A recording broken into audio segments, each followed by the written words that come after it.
नमस्ते साथीहरु, आजको यस भिडियोमा चाहिँ हामी विनिमय अधिकार पत्र ऐन 2034 को बारेमा चाहिँ चर्चा गर्नेछौं।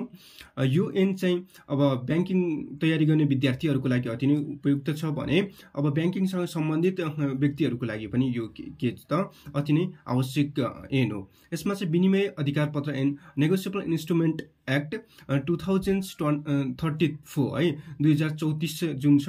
अब यसमा चाहिँ हामी जुन अब ऐनमा भएका सम्पूर्ण च्याप्टर्सहरु र सेक्सनहरु वाइज जाने छैनौं। यसमा चाहिँ सम्भावित क्वेशन्सहरु चाहिँ कसरी चाहिँ एक्जाममा सोध्छ त्यो एक्जाम प्याटर्नमा चाहिँ आउट अफ द जुन एक्ट छ नि त त्यो एक्ट भन्दा बाहिरबाट चाहिँ कसरी चाहिँ सोध्न सक्छ हो त्यो क्वेशन्सहरु चाहिँ हामी चाहिँ गर्नेछौं है त। अब सुरुमा चाहिँ अब यो नेपाल राष्ट्र बैंक अनि कृषि विकास बैंक, राष्ट्रिय वाणिज्य बैंक विद्यार्थीहरुका लागि चाहिँ यो अति नै आवश्यक महत्त्वपूर्ण च्याप्टर हो है त। अब विनिमय अधिकार पत्र भन्नाले के बुझिन्छ? प्रतिपत्र र विनिमय पत्र बीचको चाहिँ भिन्नता लेख्नुहोस् भने चाहिँ यसरी चाहिँ क्वेशन सोध्न सक्छ। सुरुमा चाहिँ अब विनिमय अधिकार पत्र भनेको के हो त्यसको बारेमा चाहिँ बुझौं है त।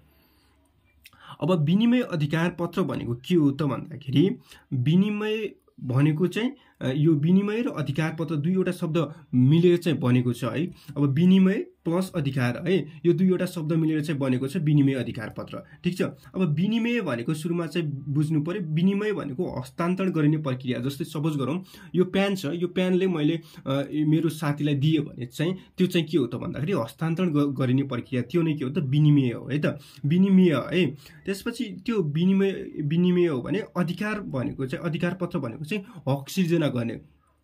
अब मलाई चाहिँ यो पेन दिए बाफत मलाई के हक सिर्जना हुन्छ उसले चाहिँ जुन हक सिर्जना गर्छ त्यो नै के हो त भन्दाखेरि अब के त भन्दाखेरि अधिकार पत्र भयो लिखित रूपमा चाहिँ है। लिखित रूपमा विनिमय भनेको चाहिँ हस्तान्तरण गरिने प्रक्रिया, ठीक छ। विनिमय भनेको हस्तान्तरण गरिने प्रक्रिया, ठीक छ। विनिमय भनेको हस्तान्तरण गरिने प्रक्रिया र अधिकार पत्र भनेको हक सिर्जना गर्ने। त्यसले चाहिँ कुनै के त भन्दाखेरि अथोरिटी जेनेरेट गर्नु पर्यो, हक सिर्जना गर्नु पर्यो। त्यसमा चाहिँ त्यो लिखित रूपमा चाहिँ हैन हक सिर्जना गर्ने लिखितलाई चाहिँ जनाउँदछ। र विनिमय र अधिकार पत्रको यो विनिमय र अधिकार पत्रको संयोजिक स्वरूप नै के हो त भन्दाखेरि विनिमय अधिकार पत्र हो। हामीले चर्चा गर्यौं विनिमय अधिकार पत्र भनेको के हो त। यी दुईवटा शब्दहरु मिलेर बनेको छ, एउटा विनिमय अर्को चाहिँ अधिकार पत्र। विनिमय भनेको विनिमय भनेको हस्तान्तरण गर्ने प्रक्रिया। जस्तै यो पेन छ मैले तपाईलाई दिए भने चाहिँ त्यो हस्तान्तरण भयो, त्यो हस्तान्तरण गर्ने प्रक्रिया भने अधिकार पत्र भनेको हक सिर्जना गर्ने लिखित। एकै लिखितमा चाहिँ तपाईको हक सिर्जना गर्छ भने त्यसलाई चाहिँ के भनिन्छ त भन्दाखेरि अधिकार पत्र भने चाहिँ बनिन्छ। र त्यो दुवैको विनिमय र अधिकार पत्रको संयोजिक स्वरूपलाई नै हामीले विनिमय अधिकार पत्र भने चाहिँ भन्छौं है त। यो एउटा पोइन्ट अफ भ्यूबाट चाहिँ विनिमय अधिकार पत्रको चाहिँ परिभाषा भयो। अब अर्को पोइन्ट अफ भ्यूबाट चाहिँ हामी हेर्छौं अब विनिमय पत्र भनेको चाहिँ विनिमय अधिकार पत्र भनेको के हो त भन्दाखेरि मुद्रा सरह चाहिँ प्रयोग गरिने मुद्रा बाहेकका अन्य लिखितहरु। अब मुद्रा सरह जस्तै क्याश मुद्रा भनेको चाहिँ अब क्याश हो नि त हैन। जस्तै मसँग अहिले यो 5 यो चाहिँ के हो त मुद्रा हो है। यो मुद्रा हो तर यो मुद्रा बाहेकका जुन कागजमा लिखित हुन्छ नि हो त्यो कागजमा लिखित भएका तर यो सँगै यो 5 रुपैयाँ छ नि यसरी चाहिँ 1000 को नोट छ भने चाहिँ 1000 बराबर कारोबार गर्ने 5 रुपैयाँ बराबर चाहिँ कारोबार गर्ने हो त्यस्ता लिखितहरुलाई चाहिँ यी चाहिँ के त विनिमय अधिकार पत्र भित्र पर्दछन् है त। जुन निश्चित समय तोकिएर रकम भुक्तानीका लागि चाहिँ जारी गरिन्छ। सपोज मैले चाहिँ अब तपाईलाई चाहिँ विनिमय एउटा लिखित दिए जस्तै चेक दिए है। चेक दिए भने त्यो के हो त विनिमय अधिकार पत्र हो। बैंकले आफ्नो शाखालाई चाहिँ ड्राफ्ट दिन्छ त्यो नै के हो त भन्दाखेरि विनिमय अधिकार पत्र हैन। जमानत हैन पत्र बैंक ग्यारेन्टी तिनीहरु चाहिँ के हो त भन्दाखेरि विनिमय अधिकार पत्र हो। त्यो चाहिँ क्याश होइन नि त हैन मुद्रा होइन तर के त भन्दाखेरि मुद्रा सरह चाहिँ कार्य गर्छ के। मुद्रा सरह चाहिँ प्रयोग गरिने मुद्रा बाहेकका अन्य लिखितलाई चाहिँ विनिमय अधिकार अन्तर्गत पर्दछन् हो यो है त। मुद्रा सरह चाहिँ प्रयोग गरिन्छ तर मुद्रा चाहिँ होइन हो त्यस्तो लिखितहरुलाई चाहिँ के भनिन्छ विनिमय अधिकार पत्र भनिन्छ। अर्थात विनिमय अधिकार पत्र भित्र पर्छन् भन्ने कुराहरु चाहिँ हामीले बुझ्नु पर्यो। त्यसपछि जुन चाहिँ निश्चित समय तोकिएको रकम भुक्तानीका लागि चाहिँ जारी गरिन्छ। निश्चित समय हुन्छ, त्यसमा सर्टेन टाइम हुन्छ। जस्तै चेकको 6 महिना पछि चाहिँ त्यसलाई चाहिँ के त भुक्तानी दिन सक्दैन बैंकले है। त्यस्तो 6 महिना पछि भुक्तानी दिनको लागि चाहिँ माग गर्यो भने चाहिँ त्यो जिम्मेवारी चाहिँ स्वत ग्राहकमा निहित हुन्छ भन्ने कुराहरू चाहिँ छ है। अब त्यो पोइन्ट अफ भ्यूबाट चाहिँ हेरियो। अब जुन विनिमय अधिकार पत्र ऐन 2034 मा चाहिँ ऐनमा चाहिँ के भनेको छ त, ऐनको कुरा पनि हेर्नु पर्यो। सुरुमा चाहिँ अब त्यसको चाहिँ सिम्पल डिफिनेसन्सहरू थाहा हुनु पर्यो। त्यसपछि ऐनमा पनि के लेखेको छ त, ऐनको दृष्टिकोणबाट, ऐनको पर्सपेक्टिभबाट चाहिँ हेर्नु पर्यो। जस्तै विनिमय अधिकार पत्र ऐन 2034 को चाहिँ दफा 2 को ङ मा चाहिँ उल्लेख गरिएको छ। अब यो याद इक्जाममा लेख्न सक्यो भने राम्रो, नत्र चाहिँ दफा चाहिँ उल्लेख नगर्दा राम्रो है त। एक्ज्याक्ट लेख्न सक्यो भने चाहिँ ठिकै हो, तर एक्ज्याक्ट लेख्न सकेन, तर यसको दफा 2 को ङ छोडेर 2 को च लेख्यो भने चाहिँ एन्सर रङ हुन्छ है त, काट्न सक्ने सम्भावना धेरै हुन्छ। त्यही भएर चाहिँ विनिमय अधिकार पत्र ऐन भनेको चाहिँ हैन 2034 को चाहिँ दफा कति त 2 को ङ का अनुसार चाहिँ विनिमय अधिकार पत्र भन्नाले प्रतिज्ञा पत्र र विनिमय पत्रलाई सम्झनु पर्दछ। हो, यो यसमा चाहिँ दुईवटा कुरा है त। यसमा चाहिँ प्रतिज्ञा पत्र र विनिमय पत्रलाई चाहिँ सम्झनु, विनिमय अधिकार पत्र भनेर चाहिँ सम्झनु पर्छ भनेर चाहिँ भनेको छ ऐनमा। अब प्रतिज्ञा पत्र र विनिमय पत्रको बारेमा चाहिँ हामी विस्तृत रूपमा चाहिँ अगाडि हेर्नेछौँ।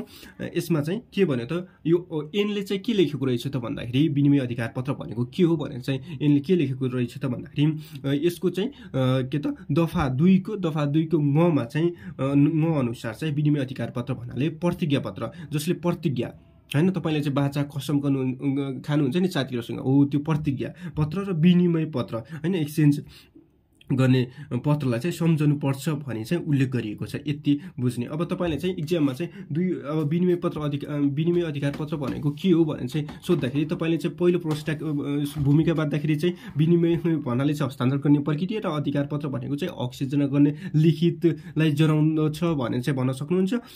त्यसपछि अब विनिमय अधिकार पत्र ऐन 2034 को दफा 2 को ङ अनुसार चाहिँ विनिमय अधिकार पत्र भन्नाले प्रतिज्ञा पत्र र विनिमय पत्रलाई चाहिँ सम्झनु पर्छ भनेर चाहिँ यति लेख्यो भने चाहिँ तपाईको भूमिका सिद्ध्यो है त। अब हामीले चाहिँ विनिमय अधिकार पत्र भनेको के हो, त्यसको चाहिँ अब भनेको के हो, त्यसको कन्सेप्ट बुझिसकेपछि अब हामी चाहिँ विनिमय अधिकार पत्रले चाहिँ अब के कस्ता विशेषताहरू छन्। विशेषता भनेको चाहिँ अब त्योसँग सम्बन्धित भएका सम्पूर्ण विषयहरू विशेषता नै हो है त। त्यसमा गाँसिएका, त्यसमा टाँसिएका है, त्योसँग जोडिएका सम्पूर्ण कुराहरू नै के हो त, विशेषता हो। त्यो विशेषताहरू के छन् त विनिमय अधिकार पत्र ऐन 2034 का विशेषताहरूमा चाहिँ विनिमय अधिकार पत्रको चाहिँ विशेषताहरू के छ त, विनिमय अधिकार पत्रको चाहिँ मात्र है, विनिमय अधिकार पत्रको चाहिँ विशेषताहरू के छ त, नेगोसिएबल इन्स्ट्रुमेन्टको चाहिँ विशेषताहरू फिचर्सहरू के छ त है त। यसमा हेर्दाखेरि सुरुमा चाहिँ लिखित स्वरूपमा चाहिँ रहने, लिखित स्वरूपमा चाहिँ हुन्छ है त। विनिमय अधिकार पत्र भनेको चाहिँ लिखित रूपमा हुन्छ, एउटा के त भन्दाखेरि कागज हुन्छ, त्यसमा चाहिँ लिखित रूपमा चाहिँ हुन्छ, ठिक छ। यो चाहिँ सहजै विनिमय गर्न सकिन्छ। यो चाहिँ सहज विनिमय भनेको चाहिँ के त एक्सचेन्ज गर्न सकिन्छ। जस्तै तपाईलाई चाहिँ चेक काटेर दियो, चेक काटेर मैले तपाईलाई दिएँ भने चाहिँ तपाईले चाहिँ ब्याङ्कमा गएर चाहिँ त्यसलाई चाहिँ के गर्न सक्नुहुन्छ त, एक्सचेन्ज गर्न सक्नुहुन्छ नि त हैन। त्यसलाई चाहिँ सहजै के गर्न सकिन्छ त, विनिमय गर्न सकिन्छ। त्यसपछि बिना शर्त भुक्तानी योग्य हुन्छ। हो, यसमा चाहिँ बिना शर्त, अब तपाईको नाममा चाहिँ चेक काटेर दियो भने तपाईले चाहिँ ब्याङ्कमा गइसकेपछि त्यसमा चाहिँ केही शर्त हुन्छ त, हुँदैन नि। अब त्यसले चाहिँ बिना शर्त के गर्नुपर्ने हुन्छ त, भुक्तानी योग्य हुन्छ। जस्तै अब ड्राफ्टहरू, अब बैंकले आफ्नो अर्को बैंकको शाखाको लागि चाहिँ ड्राफ्टहरू काट्यो भने चाहिँ खिच्यो भने चाहिँ के हुन्छ त भन्दाखेरि बिना शर्त चाहिँ त्यसले के गर्न सक्छ त, भुक्तानी गर्न सक्छ। हो, त्यो कुराहरू रहे। अनि निश्चित रकम चाहिँ भुक्तानीको लागि चाहिँ जारी हुने, अब निश्चित सर्टेन अमाउन्ट हुन्छ, त्यसमा चाहिँ अब अनगन्ती हुन सक्दैन त्यसो है। त्यही भएर चाहिँ निश्चित है, जस्तै 10,000 हुनसक्छ, 20,000 हुनसक्छ है, त्यसरी चाहिँ निश्चित अमाउन्ट।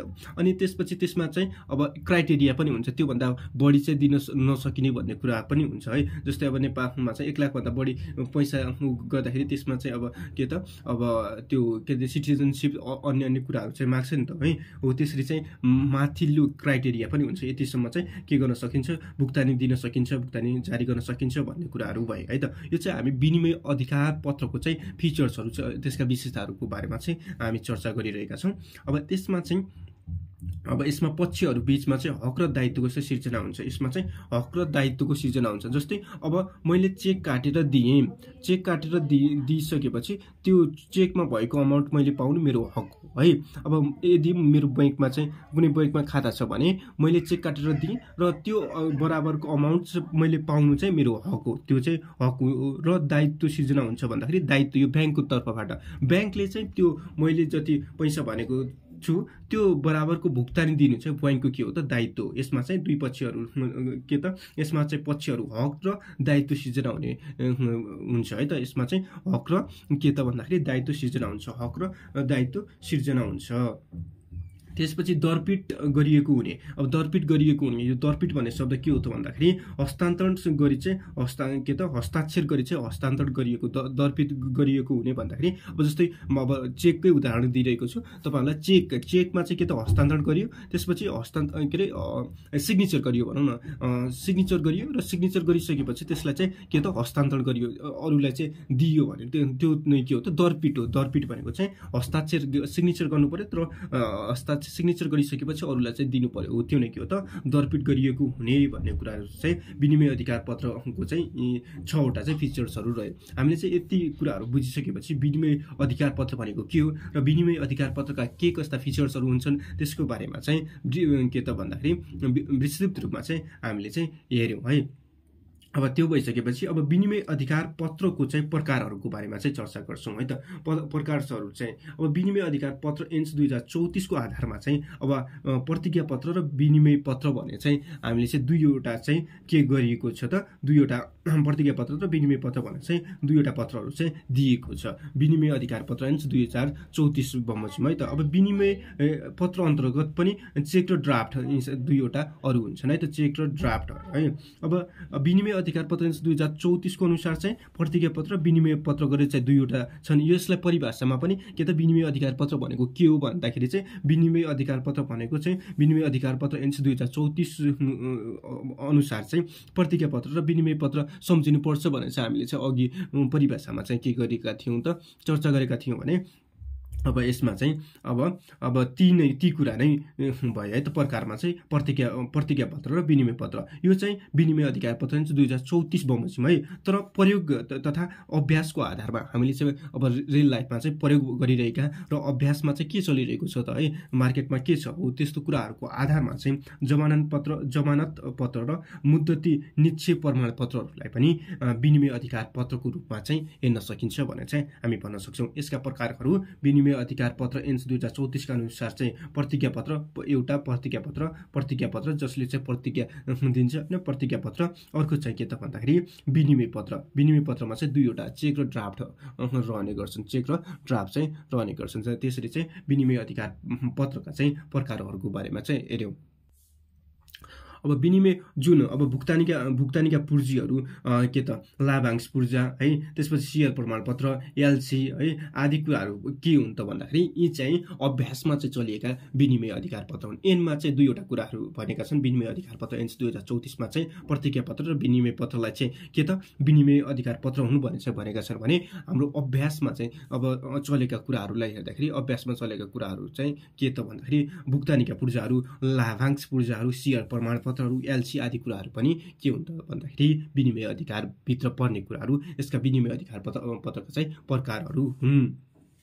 त्यो भयो। अब हामीले चाहिँ सुरुमा चाहिँ विनिमय अधिकार पत्र भनेको के हो त्यसको परिभाषा बुझ्यौँ। त्यसपछि विनिमय अधिकार पत्र भित्र त्यो भित्र रहेका विशेषताहरू, त्यसका के त फिचर्सहरूको बारेमा चर्चा गऱ्यौँ र त्यसका प्रकारहरू है प्रतिज्ञा पत्र र विनिमय पत्र गरेर चाहिँ ऐन अनुसार दुईवटा र त्यसमा अभ्यासको आधारमा चाहिँ के त भन्दाखेरि हाम्रो अभ्यासको आधारमा चाहिँ जमानत पत्र, भुक्तानीका पूर्जाहरू, लाभांश पूर्जाहरू, शेयर प्रमाणपत्रहरू होइन प्रतिज्ञा के त प्रतिपत्रहरू, एलसीहरू, लेटर अफ क्रेडिट है हो ती कुराहरू पनि पर्छन् भनेर चाहिँ चर्चा गऱ्यौँ। अब हामीले सुरुमा चाहिँ क्वेसनमा भन्दाखेरि चाहिँ विनिमय अधिकार पत्र भन्नाले के बुझिन्छ, प्रतिज्ञा पत्र र विनिमय पत्र बीचको चाहिँ भिन्नता लेख्नुहोस् भनेर चाहिँ भनेका थियौँ। अब हामी चाहिँ अब प्रतिज्ञा पत्र र विनिमय पत्र बीचको चाहिँ भिन्नताको बारेमा चाहिँ चर्चा गर्छौँ है त। अब प्रतिज्ञा पत्र भनेको के हो र विनिमय पत्र भनेको चाहिँ के हो त्यसको बारेमा हेरौँ है त।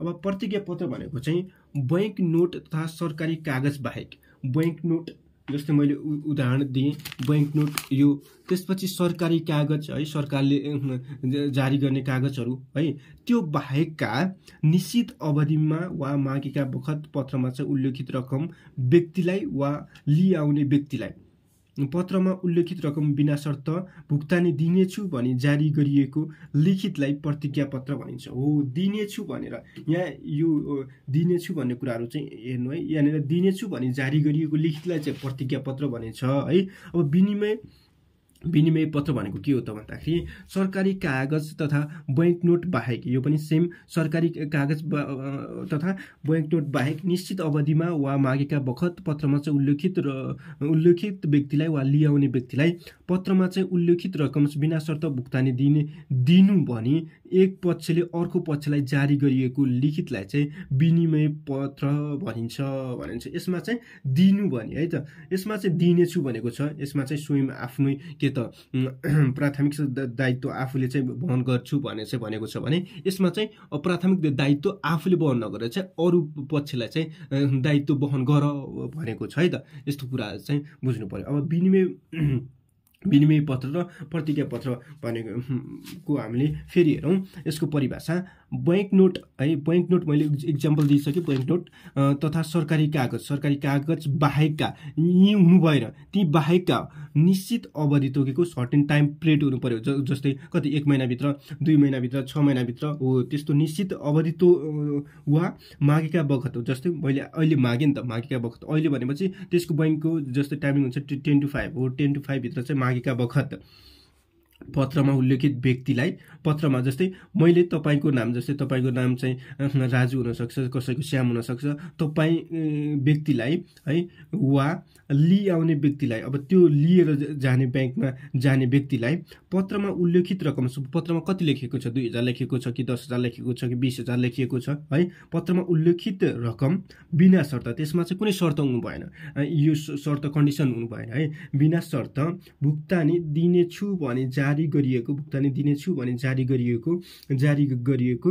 लिखितलाई के भन्ने हो त, अब प्रतिज्ञा पत्र भन्ने भयो है। प्रतिज्ञा भनेपछि प्रतिज्ञा पर्मिस भन्ने बुझ्नु न, परमेश्वरी नोट भनिन्छ है त, परमेश्वरी नोट भनिन्छ, प्रतिज्ञा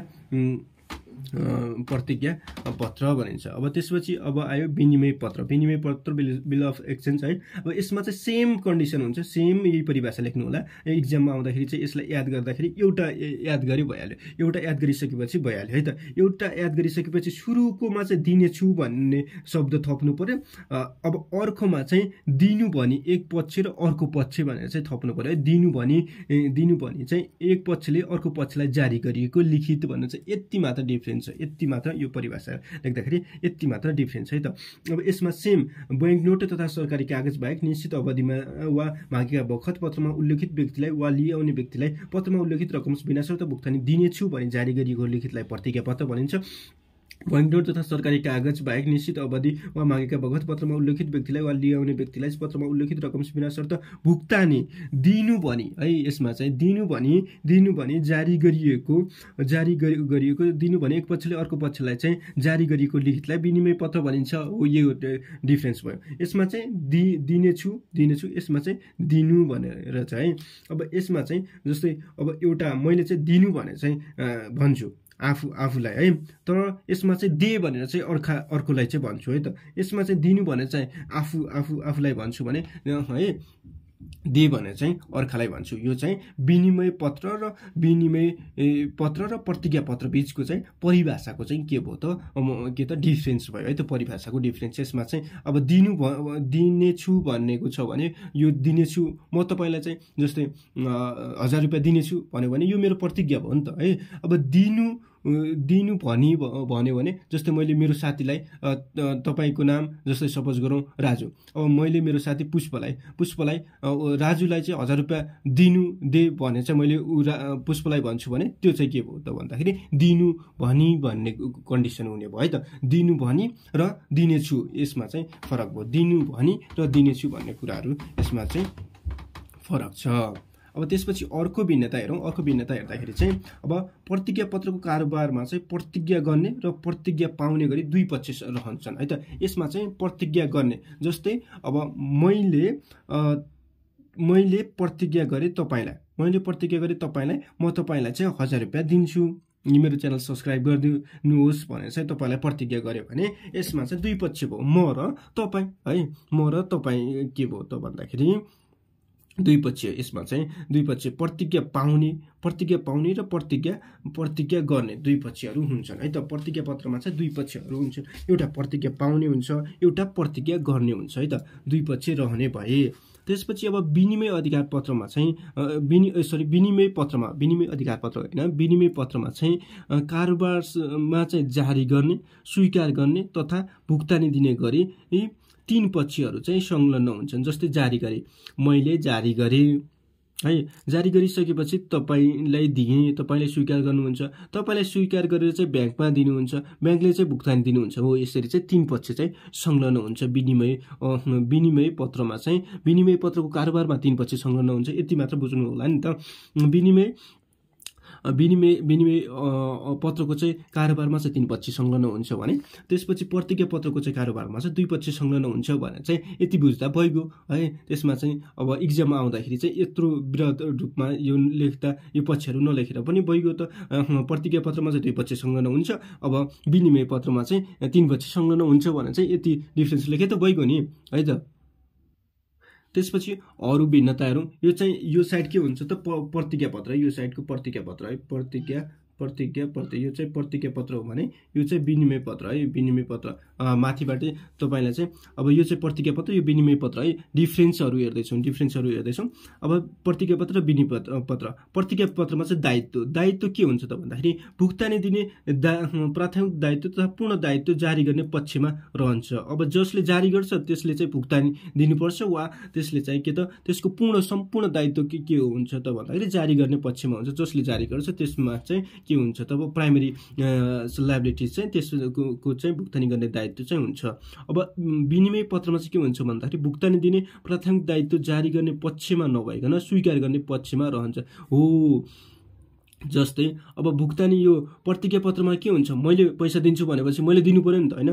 अब तपाईँलाई चाहिँ मैले अब 1000 रुपियाँ दिन्छु भन्यो भने मेरो च्यानल सब्सक्राइब गरिदिनु भनेर चाहिँ भन्छु भने अब यसमा चाहिँ प्राथमिक दायित्व कसको हो, मेरो भयो नि त, मैले जारी गरेँ नि त है। मैले लेखेर चाहिँ अब ल 1000 रुपियाँ दिन्छु मेरो च्यानल सब्सक्राइब गरिदिनु भनेर चाहिँ भने यो चाहिँ के त मैले जारी गरेँ नि त। हो, त्यो दायित्व 1000 रुपियाँ दिने दायित्व कसको भयो त, मेरो भयो, हो कि होइन। हो, त्यसपछि तर विनिमय पत्रमा चाहिँ के हुन्छ भन्दाखेरि भुक्तानी दिने प्राथमिक दायित्व जारी गर्ने पक्षमा नभई स्वीकार गर्ने पक्षमा हुन्छ। जस्तै मैले मेरो साथी राजुलाई भने, तपाईँ के अरे मेरो साथी पुष्पलाई भने राजुलाई 1000 रुपियाँ दे मैले भने, तर त्यो पुष्पले स्वीकार गर्यो, हुन्छ म दिन्छु भन्यो। अब त्यसमा दायित्व कसको हो, मेरो त भएन, मैले त भने है। अब जारी गरिहालेँ, मैले लिखित जारी गरेँ, तर दिने दायित्व कसको भयो त, पुष्पको। अब पुष्पले तपाईँलाई दिन्छ नि त 1000 रुपियाँ चाहियो भने। हो, त्यस्तो हुन्छ है त विनिमय पत्रमा।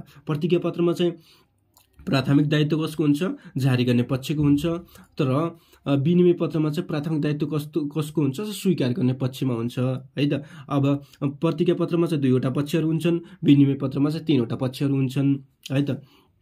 प्रतिज्ञा पत्र भनेको दिनेछु भन्ने हो, अब विनिमय पत्र भनेको दिनु भन्ने हो है त। दिनु भन्ने दिनेछु भन्ने फरक भयो नि त होइन।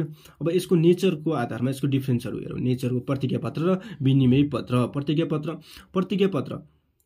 प्रतिज्ञा पत्र भुक्तानी दिनको लागि गरिएको बाचा तथा कबुल पत्र हो। यो चाहिँ बाचा है, कसम खानुहुन्छ नि तपाईँहरू कुनै अब आफ्नो के त भन्दाखेरि के भन्छ गर्लफ्रेन्ड हो, गर्लफ्रेन्डलाई चाहिँ के त झुटा कसमहरू दिनुहुन्छ, म तिमीलाई माया गर्छु, तर माया त गर्दैन, भित्रबाट गर्दैन, उसको चाहिँ कुनै न कुनै स्वार्थ रहेको हुन्छ है।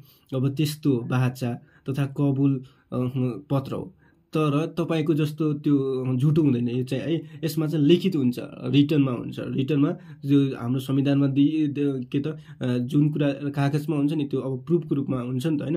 हो, त्यो रिटर्नमा हुन्छ। प्रतिज्ञा पत्र भुक्तानी दिनको लागि चाहिँ जारी गरिएको बाचा तथा कबुल हो, त्यो पनि रिटर्नमा। बाचा तथा कबुल नै के हो त, प्रतिज्ञा पत्र हो। यो चाहिँ परमेश्वरी नोट भयो है त। अब विनिमय पत्र भनेको भुक्तानी दिनका लागि जारी गरेको आदेश पत्र हो। यो चाहिँ आदेश हो है, मैले चाहिँ तपाईँलाई मेरो साथी पुष्पलाई दिएँ आदेश हो त्यो चाहिँ आदेश हो है त। त्यसपछि अब यो चाहिँ नेचरको आधारमा भयो। यसमा चाहिँ अब अनादरको सूचनाको आधारमा चाहिँ डिफ्रेन्स हेर्दाखेरि प्रतिज्ञा पत्र अनादर्स भएमा चाहिँ शोकको सूचना जारी गर्ने पक्षलाई दिनु अनिवार्य रहँदैन। यसमा चाहिँ अब त्यो अनादर भयो भने त्यो जसले जारी गर्यो त्यसलाई चाहिँ अब सूचना दिइराख्नुपर्ने अनिवार्य हुँदैन। जस्तै अब मैले चाहिँ मेरो साथी पुष्पलाई चाहिँ अब 1000को चेक काटेर चाहिँ ब्याङ्कमा दिएँ। अब त्यो अनादर भयो भने चाहिँ अब त्यो अनादरको बारेमा चाहिँ मलाई अनिवार्य रूपमा चाहिँ यस्तो भयो उस्तो भयो भने चाहिँ ब्याङ्कले चाहिँ के त अनादरको बारेमा चाहिँ जानकारी दिनु अनिवार्य रहँदैन है। तर विनिमय पत्र अनादर भएमा चाहिँ शोकको सूचना जारी गर्ने पक्षलाई दिनुपर्छ हो। विनिमय पत्र अनादर भयो भने चाहिँ शोकको सूचना चाहिँ जारी गर्ने पक्ष, जस्तै अब मैले पुष्पलाई चाहिँ के त आदेश दिएको थिएँ यति पैसा चाहिँ राजुलाई दिनु भनेर, तर त्यो विनिमय पत्र चाहिँ त्यो के त अनादर भयो भने चाहिँ अब त्यसको सूचना चाहिँ मलाई दिनु पर्यो नि त है। मलाई दिइसकेपछि यसमा 3वटा पार्टिज भयो, यसमा चाहिँ अब 2वटा पार्टिज भयो। 2वटा पार्टिजमा चाहिँ अब एउटा भइसकेपछि सिद्धिको अब यसमा चाहिँ 3वटा पार्टिज छ। अब मेन पार्टिज त जारी गर्ने पक्ष पनि हो नि त है। त्यसलाई चाहिँ के त चेक के त कुनै पनि विनिमय पत्र अनादर भएमा चाहिँ अब सूचना दिनुपर्ने हुन्छ। अब उदाहरण प्रतिज्ञा पत्र अन्तर्गत चाहिँ अब मुद्दती निश्चय प्रमाणपत्रहरू पर्दछन्। जमानत पत्र आदि कुराहरू चाहिँ के त प्रतिज्ञा पत्र अन्तर्गत पर्दछन्। के त मुद्दती निश्चय भइहाल्यो, जमानत पत्रहरू है निश्चय प्रतिज्ञा पत्र अन्तर्गत पर्दछन् भने विनिमय पत्र अन्तर्गत चाहिँ चेक र ड्राफ्टहरू पर्दछन्। चेक र ड्राफ्टहरू चाहिँ विनिमय पत्र अन्तर्गत पर्ने कुराहरू भए। हामीले चर्चा गऱ्यौँ विनिमय अधिकार पत्र भनेको के हो, विनिमय अधिकार पत्रका विशेषताहरूको बारेमा, विनिमय अधिकार पत्रका प्रकारहरूको बारेमा, र त्यसपछि विनिमय अधिकार पत्रभित्र पर्ने जुन प्रतिज्ञा पत्र र विनिमय पत्र छन् नि, प्रतिज्ञा पत्र र विनिमय पत्र हो त्यो पर्मिसरी नोट र बिल्स अफ एक्सचेन्जको बारेमा चाहिँ हामीले के गर्यौँ त भन्दाखेरि तिनीहरूको भिन्नता डिफ्रेन्सको बारेमा चाहिँ चर्चा गऱ्यौँ। अब यति गरिसकेपछि तपाईँलाई चाहिँ इक्जाममा अब विनिमय अधिकार पत्र भन्नाले के बुझिन्छ, प्रतिज्ञा पत्र र विनिमय अधिकार पत्र बिचको चाहिँ डिफ्रेन्सहरू लेख्नुहोस् भनेर चाहिँ आउँदाखेरि लेख्न सक्नुहुन्छ।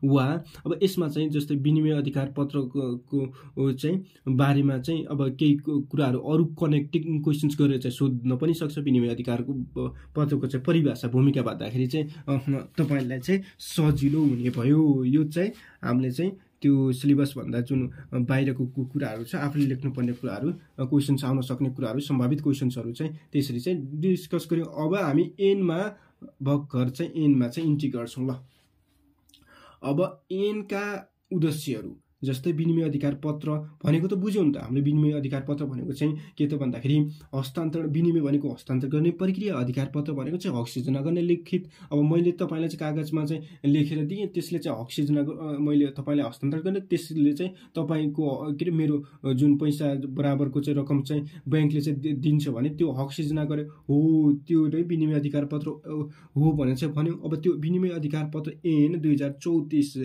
किन आयो त है, त्यसको उद्देश्यहरू होइन किन ल्याइयो त। ऐन त खाली आउँदैन। अब त्यो खाली नआइसकेपछि त्यसको केही न केही त रिजन हुन्छ नि। हरेक कुराहरूको चाहिँ केही न केही के त कज एन्ड इफेक्ट हुन्छ भन्ने हुन्छ है।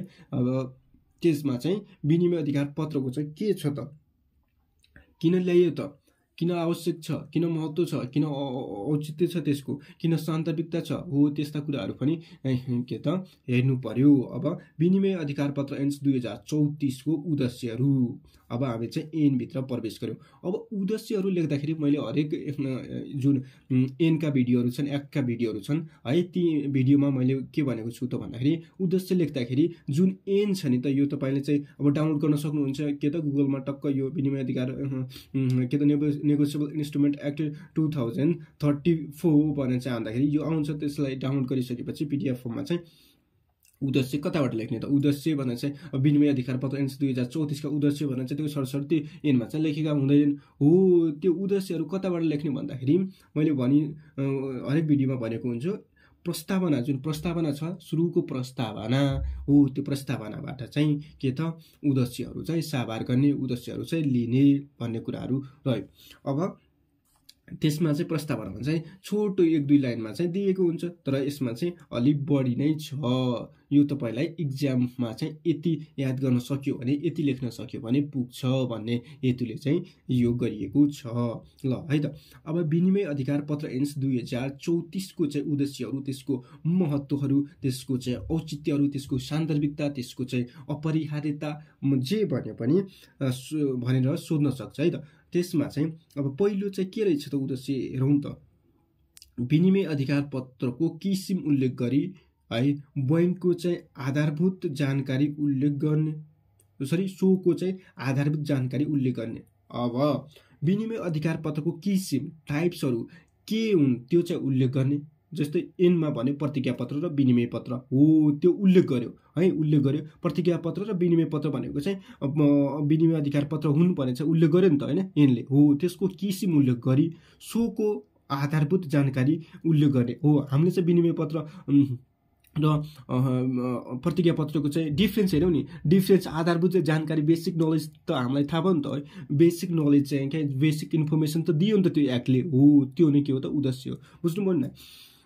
विनिमय अधिकार पत्रको किसिम उल्लेख गरी, किसिम टाइप्सहरू उल्लेख गरी सोको आधारभूत जानकारी उल्लेख गर्ने हो। गरिसक्यो हामीले चाहिँ विनिमय अधिकार पत्रको चाहिँ किसिमहरू के भने प्रतिज्ञा पत्र र विनिमय पत्र भने चाहिँ एनले भनेको छ भन्यो है। 2 को ङ है, दफा 2 को ङ मा चाहिँ एनले प्रतिज्ञा पत्र र विनिमय पत्र भनेको चाहिँ विनिमय अधिकार पत्र भनेको छ भने चाहिँ त्यसको किसिम उल्लेख गर्यो, एनले उल्लेख गर्यो नि त। हामीले त गरे हैन, एनमा जे लेखिएको छ त्यो हामीले मैले तपाईलाई सुना है, तपाईले चाहिँ सरहरूले चाहिँ तपाईलाई सुनाउनुहुन्छ हो। त्यो कुराहरू किसिम उल्लेख गरी सोको आधारभूत जानकारी उल्लेख गर्ने, सोको बेसिक इन्फर्मेसन दिने दियो। हामीले चाहिँ डिफ्रेन्स हेऱ्यौँ नि, डिफ्रेन्स कताबाट एनमा भएका त्यसको बारेमा जे कुराहरू लेखेका छन् त्यसको समराइज गरेर चाहिँ हामीले चाहिँ डिफ्रेन्स हेरेको थियौँ प्रतिज्ञा पत्र र के त विनिमय पत्रको हो। त्यो उद्देश्य रहेको हुन्छ यो एनको। यो एन ल्याउनुको मेन उद्देश्य भनेको किसिम उल्लेख गरी सोको आधारभूत जानकारी चाहिँ उपलब्ध गराउने, उल्लेख गर्ने। ठिक छ, त्यो रिजनले चाहिँ के को त विनिमय अधिकार पत्र एन्स 2034 आयो। अर्को रिजन विनिमय अधिकार पत्रको प्रयोग गरी बैंकिङ कारोबारलाई सुव्यवस्थित बनाउने हो।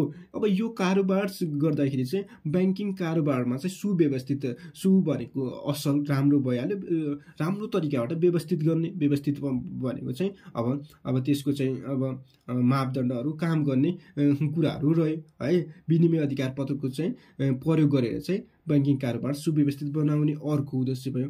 त्यसपछि विनिमय अधिकार पत्रको अनादरमा चाहिँ कारबाही व्यवस्था गर्ने हो। डिसरेस्पेक्ट भयो भने अब कुन कारणले भयो है, अब सपोज गरौँ तपाईले चाहिँ तपाईको अकाउन्टमा चाहिँ पैसै छैन तर चेक काटेर दिनुभयो। अब त्यसमा चाहिँ अनादर हुन्छ। अब त्यो कन्डिसनमा चाहिँ कारबाही गर्ने कुराहरू पनि रह्यो। अब यसमा चाहिँ यो जुन यो अनादर भएको कन्डिसनमा चाहिँ कुन एक्टको चाहिँ युज गर्ने, जुन बैंकिङ कसुर तथा सजाय ऐन र विनिमय अधिकार पत्र ऐन, यो चाहिँ के त दुविधा छ। यो समस्याको रूपमा चाहिँ हेर्नुपर्छ है त। म तपाईलाई चाहिँ बैंकिङ कसुर अघिल्लो भिडियोमा पनि मैले भनेको थिएँ, विनिमय अधिकार पत्रको अनादर भएमा चाहिँ के त कारबाहीको चाहिँ व्यवस्था गर्ने। अब यो ऐन अनुसार चाहिँ व्यवस्था गर्ने कि बैंकिङ कसुर तथा सजाय ऐन 2064 बमोजिम चाहिँ के त व्यवस्था गर्ने भन्ने चाहिँ यो चाहिँ दुविधा छ। अब कुन ऐनको चाहिँ युज गर्ने भन्ने यो चाहिँ समस्यामा चाहिँ छ भनेर चाहिँ मैले भनेको थिएँ। यो पनि के हो त भन्दाखेरि उद्देश्य रह्यो विनिमय अधिकार पत्रको कारोबारलाई चाहिँ नियमित गर्ने, नियमबद्ध निश्चित नियममा चाहिँ बाँधिएको है, रेगुलर्स है, त्यसमा चाहिँ नियमित गर्ने है, रेगुलर्स कारोबार गरिराख्ने। यी उद्देश्यहरूको लागि चाहिँ विनिमय अधिकार पत्र ऐन 2034 आएको हो भनेर चाहिँ हामी भन्न सक्छौँ। यति लेखिसकेपछि अब हामीलाई चाहिँ इनफ हुन्छ है त। अब यो चाहिँ विनिमय अधिकार पत्र ऐन 2034 का चाहिँ उद्देश्यहरू भए।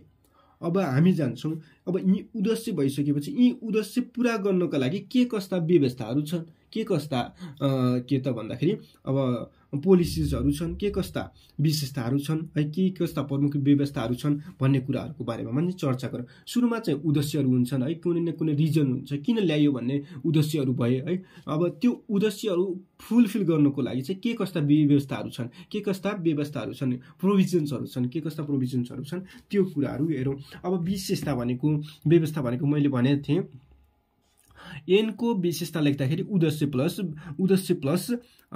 प्लस जुन अब विशेषता उद्देश्य प्लस परिच्छेदहरू पनि लेख्न सक्नुहुन्छ। यी उद्देश्य पनि विशेषताभित्र पनि पढ्न सक्छन्। विशेषता भनेको त्यसमा गाँसिएका, त्यसमा टाँसिएका, त्यसमा भएका सम्पूर्ण कुराहरू नै विशेषता हुन् है। सम्पूर्ण यस एनमा के कुराहरू छन् ती नै विशेषता हुन्।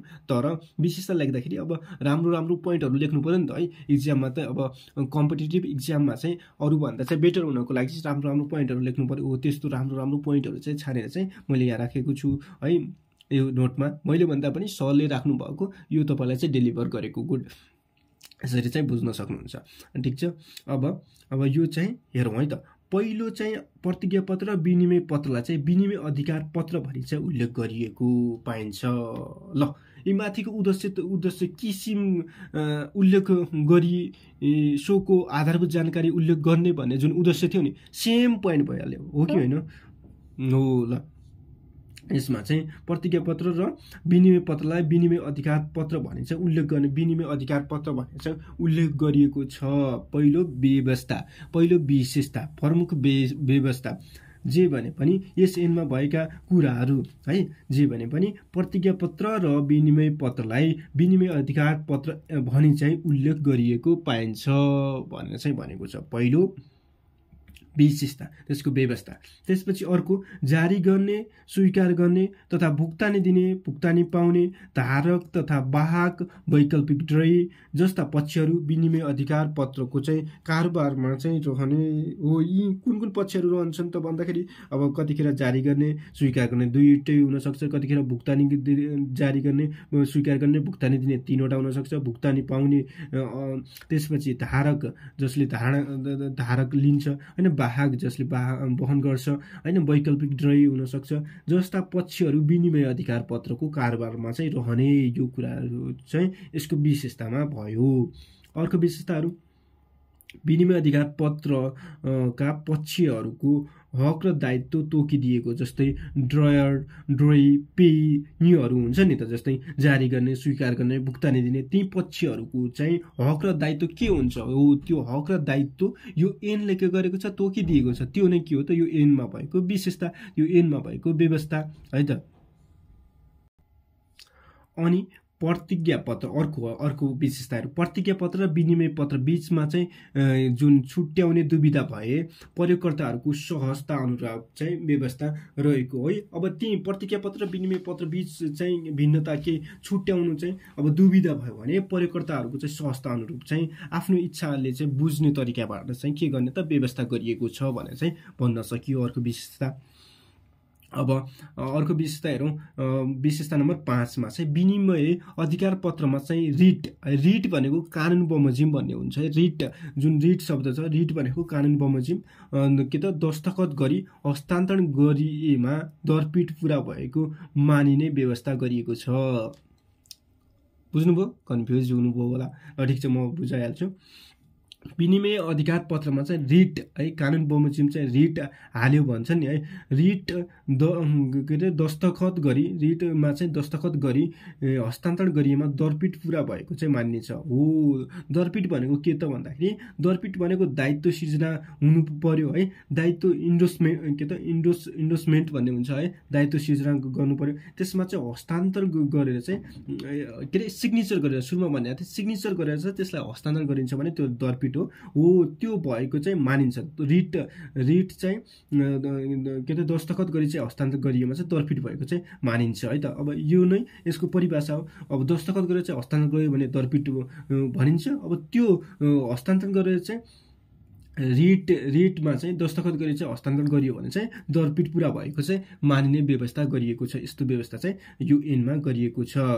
यसले चाहिँ दरपीटले चाहिँ राइट एन्ड ओब्लिगेसन सिर्जना गर्छ है त, दायित्व सिर्जना गर्ने हुन्छ। अब त्यसपछि अर्को विशेषता नम्बर 6 मा चाहिँ विनिमय अधिकार पत्र भुक्तानीका लागि तोकिएको समय निकाय समक्ष प्रस्तुतिकरणको व्यवस्था रहेको। अब तोकिएको समयमा चाहिँ त्यो के गर्नु पर्यो त, प्रस्तुतिकरण गर्नु पर्यो, त्यहाँ बुझाउनु पर्यो। जस्तै चेक काटे 6 महिनाभित्र चाहिँ बुझाउनु पर्यो। हो, त्यस्तो कुराहरू रह्यो।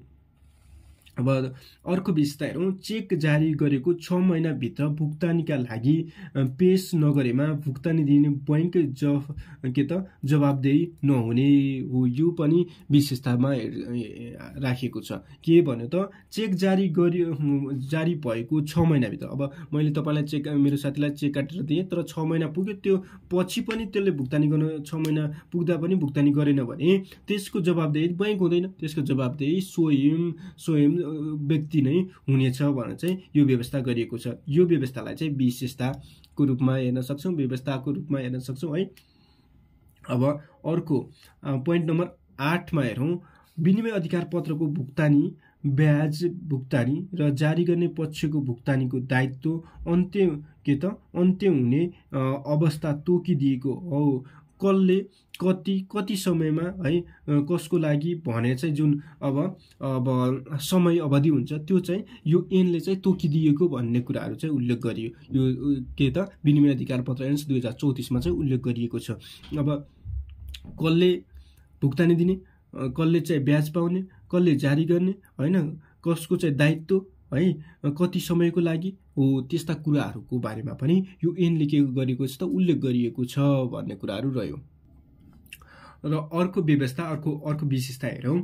अब यसमा चाहिँ जम्मा 15 वटा विशेषताहरू राखेका छौँ। त एक्जाममा 10 नम्बरको सोध्यो भने चाहिँ 15 वटा लेख्न सक्नुहुन्छ है त। अब विनिमय अधिकार पत्र अनादर हुने अवस्थाहरू र अनादरमा हुने सजाय क्षतिपूर्तिको चाहिँ व्यवस्था गरेको छ यो ऐनमा चाहिँ। अब विनिमय अधिकार पत्रहरू हुन्छ नि त, अब विनिमय अधिकार पत्रहरू अनादर हुने अवस्था कुन अवस्थामा चाहिँ अनादर हुन सक्छ र अनादर हुने जुन भइसकेपछि त्यसमा चाहिँ के कस्तो सजाय व्यवस्थाहरू छ, के कस्तो क्षतिपूर्तिको व्यवस्था छ, हो त्यो कुराहरू पनि यो ऐनमा के गरेको छ उल्लेख गरिएको छ भनेको छ। अर्को विशेषताहरू, विदेशी विनिमय अधिकार पत्रको हकमा चाहिँ भुक्तानीका लागि पेश गरिएको कानुन आकर्षित हुने व्यवस्था गरेको छ हो। अब भुक्तानीका लागि चाहिँ अब नेपाल बाहेक चाहिँ अन्य देशहरूबाट, जस्तै नेपालमा मानिसले नेपालको एउटा व्यक्तिले चाहिँ जारी गर्यो, त्यसले चाहिँ अब बङ्गलादेशको व्यक्तिलाई है, अब इन्डियाको व्यक्तिलाई कुनै पनि कानुन अनुसार चाहिँ अब तोकेको चाहिँ जुन कानुनको मापदण्ड पुरा गरिसकेपछि त्यहाँबाट पनि भुक्तानी लिन सकिन्छ भन्ने कुराहरू यो ऐनमा चाहिँ उल्लेख गरिएको छ हो। त्यो चाहिँ के त आकर्षित हुने व्यवस्था गरिएको छ है त। विदेशी विनिमय अधिकार पत्रको हकमा चाहिँ भुक्तानीका लागि पेश भएको कानुन आकर्षित हुन सक्छ है। कानुनमा उल्लेख छ भने त्यहाँबाट पनि अब नेपालबाट चाहिँ जारी गरी अब विदेशबाट बङ्गलादेश वा इन्डिया अन्य देशबाट पनि के गर्न सक्छ भुक्तानी लिन सक्छ भन्ने कुराहरू पनि यो ऐनमा चाहिँ उल्लेख गरिएको छ। अर्को विशेषता हेरौँ, विशेषता नम्बर 11 मा चाहिँ विनिमय अधिकार पत्रको प्रमाण कायम गर्न नोटरी गर्न सकिने व्यवस्था गरिएको छ। नोटरी गर्न सकिने, अब विनिमय अधिकार पत्रको प्रमाण कायम गर्न नोटरी भनेको नोटरी यो चाहिँ प्रमाणित गर्नु भन्ने हुन्छ है त। प्रमाणित गर्न सकिने व्यवस्था गरिएको छ है त। नोटरीको अर्थ के हुन्छ, प्रमाणित गर्नु भन्ने हुन्छ। त्यसपछि अर्को विशेषताहरू, विनिमय अधिकार पत्रको भुक्तानी अनादरको सूचना दिनका लागि सोको प्रकृतिको आधारमा मनासिक है समय कायम गर्न सकिने व्यवस्था गरिएको छ। अब मनासिक समय जुन कस्तो प्रकृतिको छ त्यो अनादरको सूचना चाहिँ दिनका लागि चाहिँ सोको प्रकृतिको आधारमा चाहिँ मनासी समय चाहिँ के गर्नुपर्ने त कायम गर्नुपर्ने व्यवस्था छ। त्यो कस्तो प्रकृतिको छ त्यसको बारेमा चाहिँ के गरिएको छ त भन्दाखेरि त्यसको बारेमा चाहिँ व्यवस्था गरिएको छ। मनासिक समय कायम गर्ने त्यसको व्यवस्था गरिएको छ भनेर चाहिँ हामी भन्न सक्छौँ। अर्को विशेषता हेरौँ, रेखाङ्कित चेकको प्रकृति, प्रकार र भुक्तानीका सम्बन्धमा चाहिँ विशेष व्यवस्था गरिएको छ। यसमा चाहिँ रेखाङ्कित चेक जुन हुन्छ नि, रेखाङ्कित चेक माथि चाहिँ को एन्ड लेखेको चेकहरू है, समानान्तर लाइनहरू तानिएको चेकहरू है। रेखाङ्कित चेकको चाहिँ प्रकृति, त्यसको प्रकृति कस्तो छ, त्यसको प्रकार के छ, त्यसको भुक्तानीका लागि सम्बन्धमा चाहिँ विशेष व्यवस्थाहरू चाहिँ के त उल्लेख गरिएको छ यो ऐनमा चाहिँ। रेखाङ्कित चेकको बारेमा त्यसको प्रकृति, त्यसको प्रकार, त्यसका भुक्तानीका चाहिँ सम्बन्धमा चाहिँ विशेषता यसमा चाहिँ के गरिएको छ उल्लेख गरिएको छ। ठिक छ। अर्को चाहिँ विनिमय अधिकार पत्र अनादर्श भएमा चाहिँ 5 वर्षसम्म चाहिँ मुद्दा दायर गर्ने हदम्याद पनि तोकिदिएको छ।